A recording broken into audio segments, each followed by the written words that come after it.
Hey everyone, this is game 1 against Nathan Prawdzik. I'm uploading games 2 and 3 in about a half-hour long video. I decided to record them live. I'm recording this one after the fact. You'll notice this down here. But I remembered that there's been some bugs with the replay. I wanted to get at least some of our games actually recorded. And it really bugs me that I didn't think about it for the game 1. I figured I would just record it later. And then I realized that they've been bugging out. So I talk about him a little bit more in the beginning of Game 2. He's a very skilled Magic player. I watch him and Brian Weissman mostly on YouTube.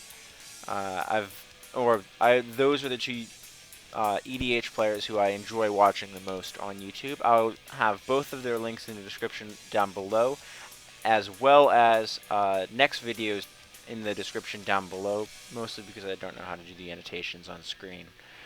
Uh, he's a very skilled player. I enjoy playing against him. This was an excellent match, and it's nice to be able to flex some of your EDH muscles, your Magic playing muscles, against someone who you know is not going to just auto concede at the first sign of distress in a game, and this is definitely it. I mentioned that my deck's about 60 tickets. I think I've spent probably on this deck. It's definitely not as good as it could be. I don't have Tangle Wire because it's exorbitantly expensive. I don't know why I still don't have Avenger yet, but... So I see this beautiful opening hand of 6 mana sources, one of which is Mana Crypt, and Sphere of Resistance, and I know he's playing Oloro. Probably his second best deck. I think Xur's technically better, but I'm asking about it in the chat, which I'll pop up. Alright, I'm not giving any spoilers. We were chatting in general, or in a private chat earlier, so that's the carryover from that conversation. So, I'm on the play, which makes this hand much better than being on the draw. If I was on the draw, I might not actually keep this. I probably would, I would lead with turn 1 Yisan into turn 2 Sphere, instead of, turn 1 Yisan, turn 2 leave up Yisan activation, turn 3 Sphere. So that way I can Yisan activate and Sphere in the same turn, but I want to get Yisan going as quickly as possible, especially if I'm on the draw. On the play, I want to go Sphere first, just because it means I can slow him down. I can keep Ring out of play for a turn if he has Ring, or Crypt becomes Ring, and I can just slow him down more. So I'm going to keep, and I'm definitely going to go with Sphere on turn 1. And I say, I mentioned here right before I resolve Crypt, and I see that he's F6'd. Did you open with Force in hand? I know it's in his list, unless he's made changes recently. So I got Sphere Resistance, and fair warning, this gameplay does bug out, unfortunately.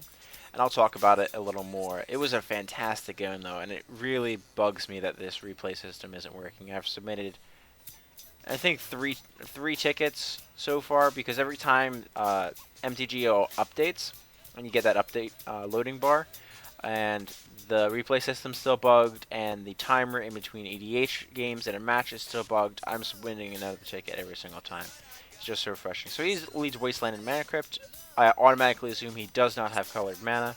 Seeing Wasteland, I mean, I'm playing Minor Green. It's not good against me.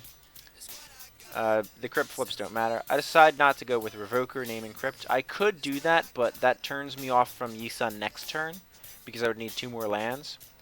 It might have been the correct play to do that, but it turns out well enough. So I go with Yisan and ship it back. So turning off Crypt might have been correct here. So you see, he goes Arid Mesa into Tundra. It doesn't bug yet, and he would have Talisman Dominance. He wouldn't have been able to play that this turn if I had shut him off the Crypt. So I would have played Forest. I leave up Yisan activation.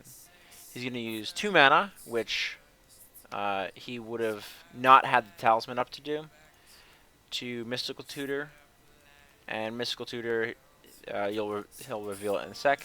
Terminus to get rid of Yisan, which we talk about later is probably his blunder in this match, or in game 1 of this match, is using Mystical to get Terminus early.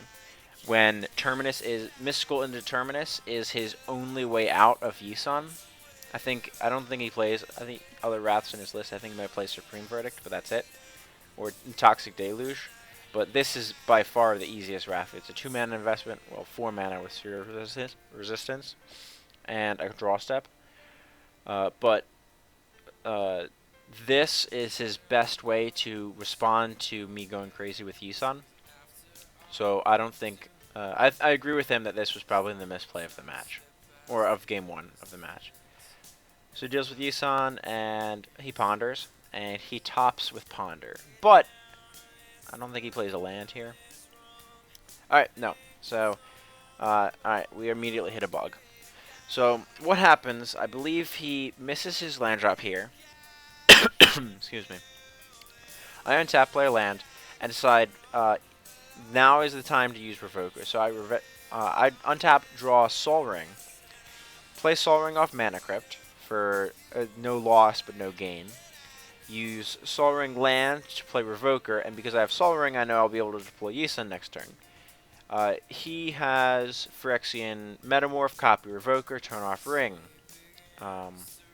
We stare at each other for a couple turns. I untap, play Oracle Moldiah, play my final land, and don't get anything off the top. Reveal Beast Within. He Imperial Seals, gets Tezzeret, uses Tezzeret to go down, and thinks about it for a long time, and ends up getting Winter Orb after he sees the Beast Within on top of my deck.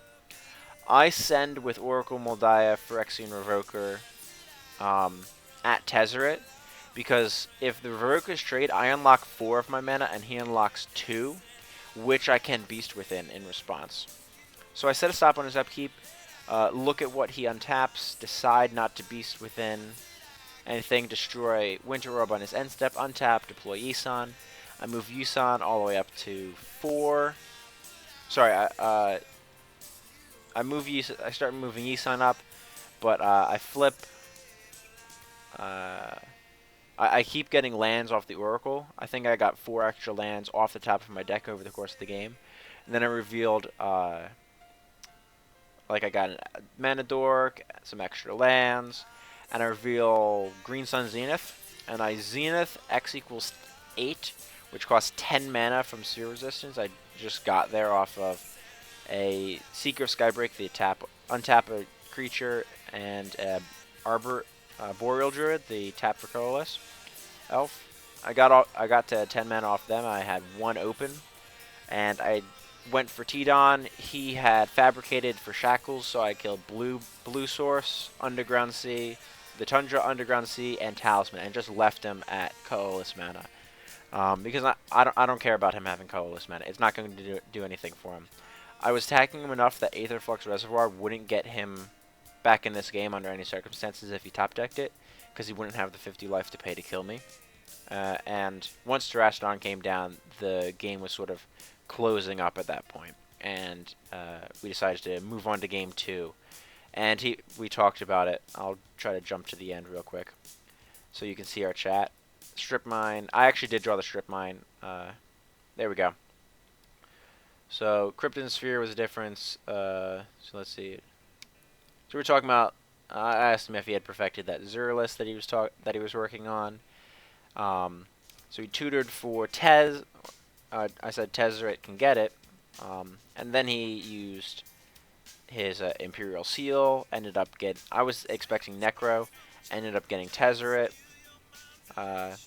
Then he realized here that the Terminus was a mistake, and it really did let me snowball with Yisan. So I'll be uploading this as well as the second game. I need to edit it. I needed to edit it a little bit. I got that done.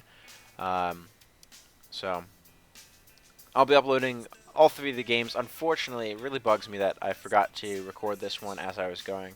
And I apologize in advance for any of the lulls that I was talking, or where I wasn't talking in game 2. I was trying to focus on the gameplay. I know I'm playing against a very skilled opponent. I had no room for error, and I still make an error in that game as well. So live and learn a little bit, but I really enjoyed playing against Nathan the full match, and it was a blast to actually be able to play against him and play against a person who's not going to concede to turn 1 land Crypt Sphere go, and just person who's going to persevere and try to play through it. And see where I can get him. And he had me on the ropes for a while, actually. The mana lockdown, we were just staring at each other, trying. It was a case of who was going to draw something first. Oracle was just getting me so much mana though that he could kill Yisan over and over, and I would eventually run him out of removal because he needed to draw removal more times, and I was just gonna was drawing 2 mana a turn. So this was a fantastic game, and hopefully his replay doesn't bug. We'll see if it works on differently for 2 different people. So I'll be linking him in the description, and he'll be one of my featured channels on my channel as well. I think it's on this side of the screen if you go to my channel page. So I will see you all in the next one, and the next one will be games 2 and 3 against Nathan as well. And it'll be pretty cool. I look forward to playing other games with him and trying to tune this Yisan deck against him. Alright, see ya.